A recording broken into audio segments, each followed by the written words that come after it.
Americans head to the polls to decide the future of Congress, and it's a battle to the finish as both sides want control. Welcome to Faith Nation. I'm Jenna Browder. And I'm John Jessup. That's right, Jenna. Voters across the country are casting their ballots to decide the makeup of the House and Senate. And in 36 states, governor's mansions are up for grabs. Abigail Robertson joins us live from Capitol Hill to break down the latest with the 2018 midterm elections. Well, Abigail, let's start with the House races. Talk to us about some of these House races, and really a lot of people are saying that it looks like Democrats will flip the House. What do they need to do, though, in order to make that happen tonight? Well, Democrats need to win and win big. Republicans currently have a 42-seat majority in the House. So in order for Democrats to win the majority, they need to flip 23 of those seats. Now, there's about over 70 races, House races around the country that are really close to call. So really, I think tonight could go either way. Well, Abby, the House is, of course, questionable which way it might go, but Republicans are still expected to maintain control of the majority in the Senate. Is that right? That is correct. Democrats are defending 26 of the 35 Senate seats on the ballot today. About 10 of those are in states that President Trump won in 2016. Now, right now, it's looking like Republicans will keep control of almost all of the states that they currently have. And currently, there's two Republican candidates who are polling ahead of the Democratic incumbents in Missouri and North Dakota. So there's even a possibility of Republicans expanding their majority in the Senate.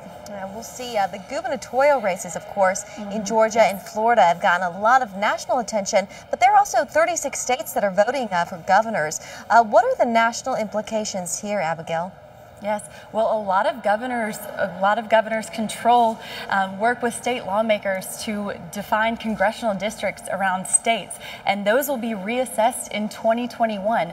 So a lot of governors' mansions will play a huge role in redrawing congressional districts that will be in place for 10 years. And so depending on who's in power, they could draw those districts in favor of particular parties, and that could determine control of the House for another decade. Thanks, Abigail. Abigail Robertson on Capitol Hill.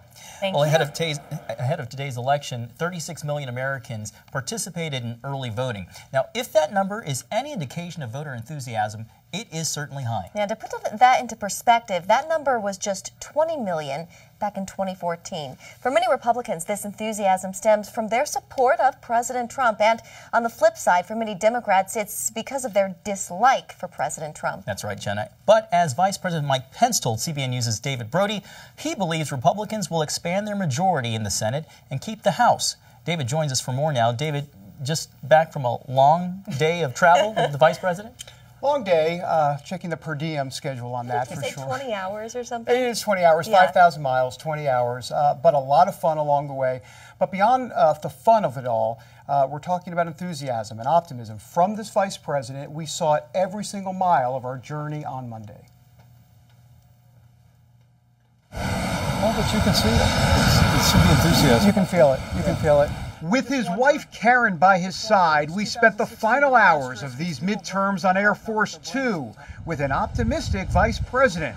From Montana to South Dakota. Hello, South Dakota! The crowds were enthusiastic, as was the VP.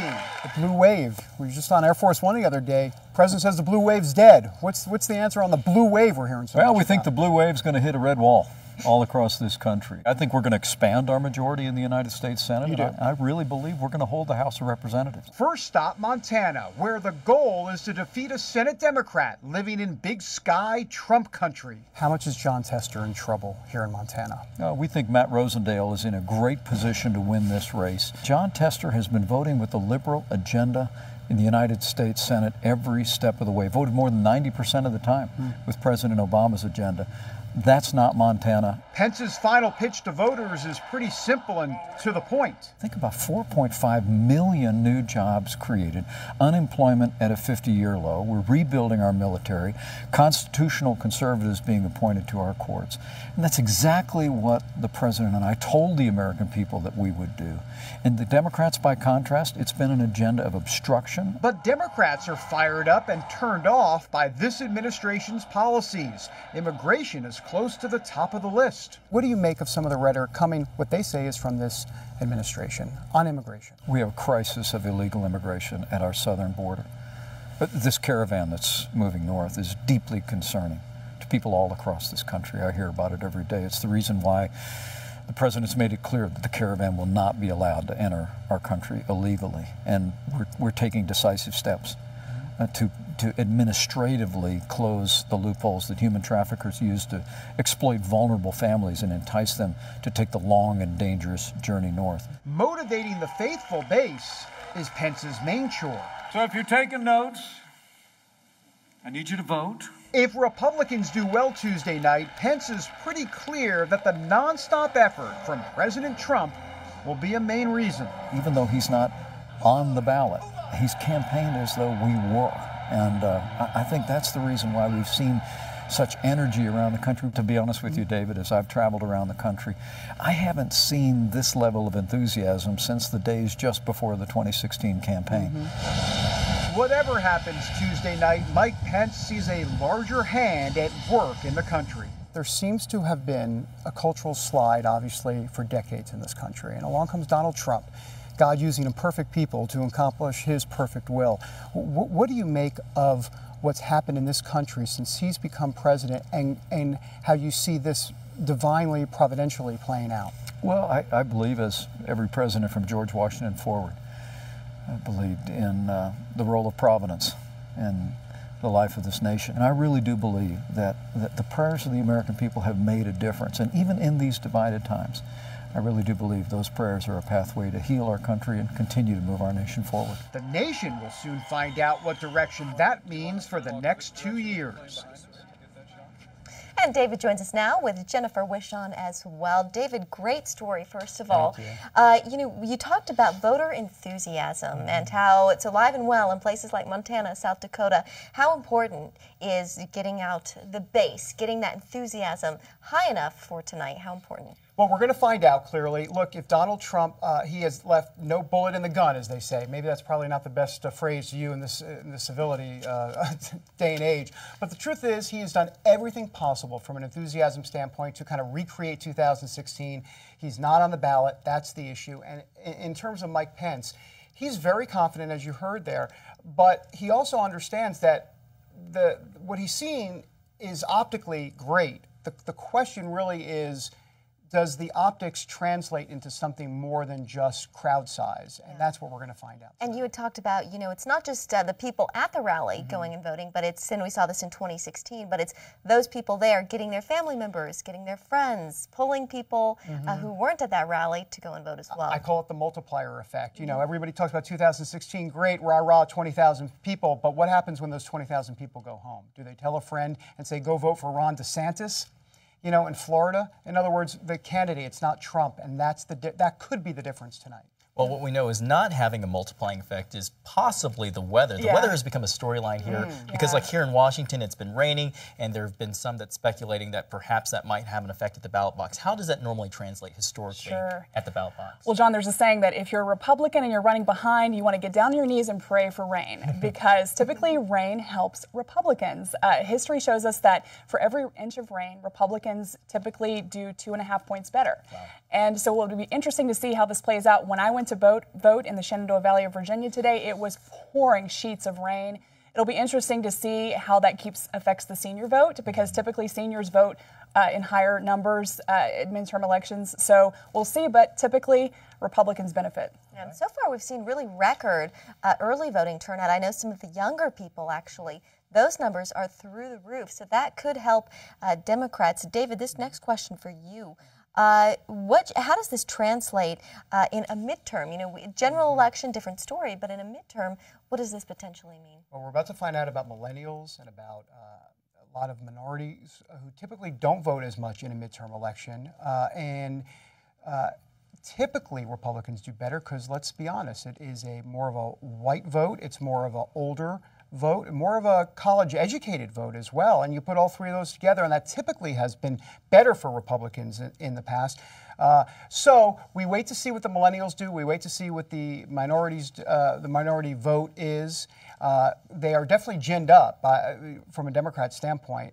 And I just think that the two votes that I'm going to be looking for tonight, the millennial vote and obviously the evangelical vote, and we've talked about that before. We get into that. We have a long night ahead of us. We certainly do. Well, speaking of long night, there's a long list of things that are driving people to the polls, whether it's immigration, whether it's health care, or the economy. Jennifer, what are the party's strategy? What are they trying to play up to motivate people to go to the polls? Sure. Well, Democrats have been focusing on health care, a.k.a. Obamacare. They've been focusing on women's issues, harassment issues, equal pay issues. They've been focusing on gun control and also President Trump. Republicans, on the other side, really pushing this robust economy. We've seen the president, of course, pushing immigration. We've talked about that October gift, now the November gift of that caravan moving towards the southern border. Republicans really playing that up. Also the life issue. Republicans in a lot of these districts, we're hearing candidates really touting that they're pro-life, and also President Trump. Because if you're a conservative, you want to send him more soldiers in the House and the Senate to help him complete his agenda. I will say real quick on the life issue, that's interesting you said that, because on the campaign trail yesterday with Mike Pence, when he was talking about Matt Rosendale, who's running against Jon Tester, the Democrat, he spent quite a bit of time on the life issue. And we hear this all the time. And so they believe Jon Tester is vulnerable in Montana, but especially with that Trump country, big sky Trump country pro-life crowd. So we do hear that quite a bit. All right. We'll continue this conversation here in just a few minutes. Yep. Thank you both. Well, President Trump delivered his final pitch overnight in Missouri, where the race is too close to call. It was part of his 6-day, 11-rally whirlwind tour of 8 states to help the GOP maintain control of the House and Senate. CBN's White House correspondent Ben Kennedy joins us from the White House North Lawn. Ben? Well, John, President Trump's energy has no doubt been non-stop. He just got back to the White House after a bit of a campaign blitz with stops in 3 states in just one day. With the possibility of his party losing the House, Trump's been campaigning if his own name is on the ballot, hoping this last-minute boost will make a big difference for Republican candidates in key races. He closed out the midterms with a mad dash through the South and Midwest to drum up support for the GOP. Trump held 11 rallies in 6 days. We're talking about Florida, Missouri, Indiana, Montana, Georgia, Tennessee, and Ohio. He touched down in a couple of those states twice, as his party is at the risk of losing key seats. Trump touched on the economy and jobs, but it was immigration, which seems to be a central message touted during his rallies. The caravan of migrants is more than 600 miles from the southern border. The commander-in-chief blames Democrats for inviting illegal immigrants to, quote, pour into our country, overwhelm schools, hospitals, and even communities. In response, Democrats say that is just not true and sent out their heavy hitters like former President Barack Obama to stump for candidates. But in the end, it's really all about power and which party controls the House and the Senate. There are no on-camera events today at the White House here behind me, as the president is making a last-minute phone call, meeting with his potential team for real-time updates as he monitors House, Senate, and gubernatorial races. Tonight, President Trump has invited family and friends to watch returns with him and the First Lady at their residence. That is the latest from the White House. Ben Kennedy, CBN News. All right, thank you, Ben. Well, there's an Axios article out today. David and Jennifer joining us again, and it's very interesting. It talks about the Trump effect on these midterm elections. You know, typically in an election like this, you just don't get the turnout that we see here and now. But it seems, both of you, David and Jennifer, that President Trump, whatever side you're on, he garners a reaction. Jennifer, let's start with you. Absolutely. Well, I mean, that he is one of the talking points for both sides, because you're getting emotional, visceral reactions. You know, he just generates that. And so it will be interesting to see who has the greater emotion, right? Like, who is more motivated to get out in this rain to either vote for or against Trump. He's not on the ballot, and we keep talking about that. But there is still the energy that we felt in 2016, and it's because of President Trump. There's no question. Yeah, I would agree with that. And you mentioned emotion, and of course, emotion typically motivates voters for sure. And Donald Trump is very, very good at that. And so he will say, no matter what, I can tell you this, that if it's under 40 seats, in other words, if the House does flip, let's say, and it's 25 seats, but it's not as much as 40, he'll say, look, it could have been a whole lot. I'm starting to morph into him. I shouldn't morph into him. But sorry, I've been around the White House a little bit too much. But he'll say it's not as bad as it could have been if I weren't on the campaign trail. That's what he's going to say. He say, like, basically, I saved from the Republicans from utter disaster. He'll say, this is just disaster. We'll be fine. We'll figure it out. But I was the one that saved them from utter disaster. That, my guess, is that will be the line tonight if it goes poorly for Republicans. You know, Ben just mentioned heavy hitters on the Democratic side. We saw former President Barack Obama campaigning for Democratic candidates as the de facto leader of the Democratic Party. How much of an effect will he have for motivating Democratic voters to go to the polls? Well, he is still very popular, and you're right, he is the de facto leader. He has been pushing Obamacare. He has been pushing gun control. We've seen him talking about giving working families a fair shake. Remember, we heard the president say that throughout his 8 years in the White House. But the issue is that a lot of those working families that may have voted for Obama over, his 2 terms of president, they're kind of enjoying the shake that they're feeling right now with this economy. And so, former presidents don't have the same bully pulpit that current presidents do. And so I don't think that he has had as much reach or perhaps as much impact as President Trump has. But certainly he's popular, and folks would, like to see the Democratic agenda that he's pushing be the new norm. And he also campaigns with a smile. Donald Trump campaigns with a scowl, and we are in a climate of scowling. And I think that's why Donald Trump is resonating. Ronald Reagan used to be called the happy warrior. Donald Trump is, if you will, the angry warrior. And it works for the time we're in. It's unfortunate that I have to say that that's the time we're in, but it is truthful. Yeah, one of the issues he seems to be making in his closing arguments, David, is immigration. And, this is it's a very polarizing issue. One, he needs to reach those moderates, those suburban women. Why do you think he is going to such a polarizing issue in this last stretch? Well, he believes it'll work well with the base, obviously. The question is, the base has to show up. And if the base doesn't show up, and instead the suburban independent women and men and whoever it is, those independents in the suburbs, if they show up instead, then he's in trouble. So it's a calculated gamble, calculated risk, and that's what he's going to go for. Now, it's funny because when you and I were on Air Force One with Trump, we actually asked him, are you just doing this to gin up the base? And he didn't deny it. I mean, he didn't deny it. He is his own base. He is his own base. He's like, look, if I'm doing it to gin up the base, then he would say, well, look, I've been doing this for a while, because he has actually been talking about this for a very long time. So he believes every word of it. And I would just add that, his advisors said he should focus on this robust economy. I think he realizes that that's not what's, people feel really good about the economy. That's not the emotion that is going to push them to the polls. I think immigration could be a winning strategy. We'll see. Yeah, we will have to wait and see. Jennifer Wishon, David Brody, thanks so much for joining us. Thanks, guys. All right, well, CBN News will be working to provide you ongoing coverage of the midterm elections. As polling places close and results start coming in, you can find our special live coverage on the CBN News channel tonight, beginning at 8 p.m. You can check your local listings or go to cbnnewschannel.com. Our election coverage will also air live on the Freeform channel at 11 p.m. Eastern Time. Coming up, we'll head to the polling places to hear firsthand what made people vote in this year's midterm election.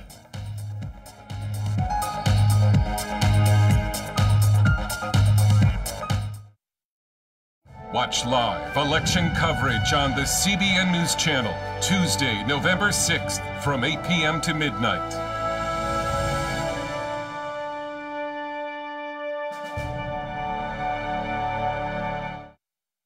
Welcome back. Voter turnout is expected to reach record levels today. Yeah, early voting certainly already hitting record levels. Well, to get a sense of what is driving people to the polls, we turn now to Amber Strong.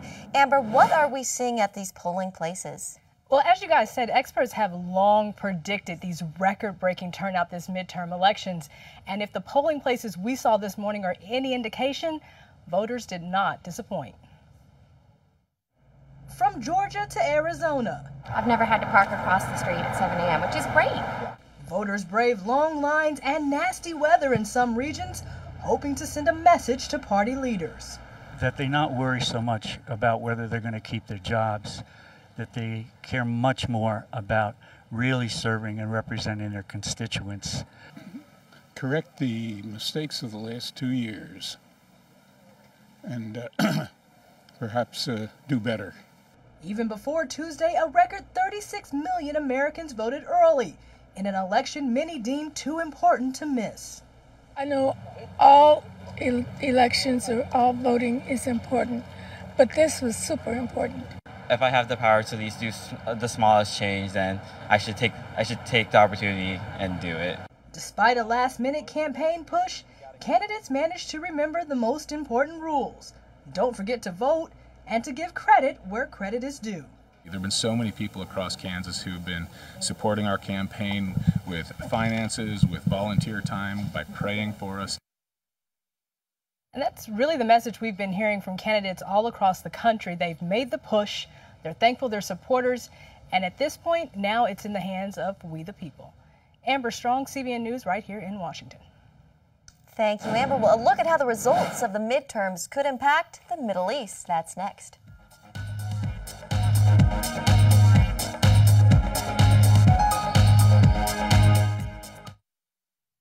The 2018 midterm elections are largely considered one of the most important elections in decades, and one that will have a lasting effect on the U.S. Right, Jenna. But as CBN News' Middle East Bureau Chief Chris Mitchell reports from Jerusalem, Israelis are also considering how the midterms will affect the Jewish state.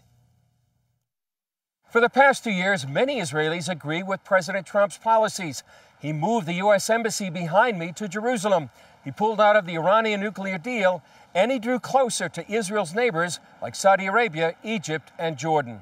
Head out to Jerusalem's open-air market, Mahane Yehuda, and you can find that reflected among Israelis talking about the midterms. I'm sure Israelis as a whole, probably if a poll were to be done, Israelis as a whole would probably be more in favor of the GOP doing well in these elections. I think the Democrats are terrible for Israel.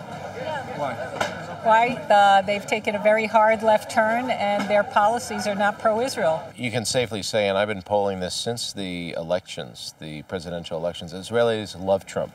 And that he's only gained in popularity here. And there are a number of reasons, both his personality, he's very blunt, and the way that he has defended Israel in the United Nations and really shaken up the United Nations with Ambassador Haley and with the policies. That's music to Israeli ears. Pollster Mitchell Barak says Israelis favor certain candidates. They seem to want candidates that are more pro-Israel. That tends to be Republicans. That tends to be the candidates from the evangelical community, from the South. The question is, will Congress, beginning January 2019, will Congress provide tailwind or headwind to the president's national security policy? Ambassador Yoram Ettinger served as Israel's liaison to the U.S. Congress and knows the importance of these elections for the House, Senate, and Israel. We should never underestimate the power of the legislature. The legislature can provide very, very intense headwind to American presidents, which would transform an American president into a very weak personality in global politics. I trust that reflecting the majority of the American population, the coming Congress, beginning January 2019, will be as supportive of enhanced U.S.-Israel relations. Whatever the outcome of the elections, the results will have an effect beyond the borders of the U.S. to Israel, the Middle East, and beyond. Chris Mitchell, CBN News, Jerusalem. Thanks, Chris.